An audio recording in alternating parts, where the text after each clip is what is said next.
থামুন, কোথায় যাচ্ছেন? কিছু শুরু করার চেয়ে কোথায় থামতে হবে তা জানা আরও বেশি গুরুত্বপূর্ণ।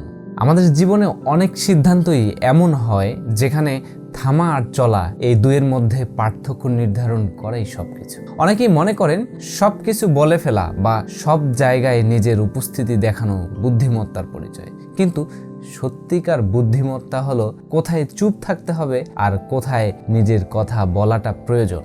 এই প্রজ্ঞা অর্জন করলে আপনি শুধু নিজের কাজই নয়, সম্পর্ক ও জীবনের পথেও সঠিক ভারসাম্য বজায় রাখতে পারবেন।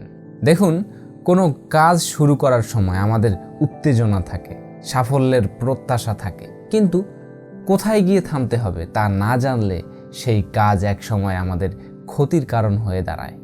আপনার সীমাবদ্ধতাটা বুঝতে হবে।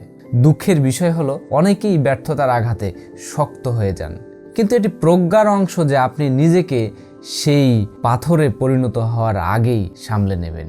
একইভাবে আনন্দের ক্ষেত্রেও একটি সীমা আছে। আনন্দের সীমা অতিক্রম করলে তা অনেক সময় বিপরীত প্রভাব ফেলে। দেখুন, আনন্দের সীমার সাথে সহনশীলতার সীমাও কিন্তু আছে। সহনশীলতারও একটা শেষ সীমা রয়েছে। এই সীমা অতিক্রম করলে মানুষ নিজের উপর নিয়ন্ত্রণ হারায়। তাই আপনাকে বুঝতে হবে কখন সহনশীল থাকা উচিত আর কখন দৃঢ় অবস্থান নিতে হবে। অনেক সময় কথা না বলাটা পরিপক্কতার লক্ষণ, কিন্তু কোথায় উচ্চস্বরে নিজের মত প্রকাশ করতে হবে সেটা জানাও আরও বড় পরিপক্কতার পরিচয়। তাই সঠিক গন্তব্য ঠিক করুন। জীবনের পথে গন্তব্যহীন যাত্রা আপনাকে শুধু বিভ্রান্তই করবে। সঠিক লক্ষ্য নির্ধারণ করলে প্রতিটি পদক্ষেপ অর্থপূর্ণ হবে।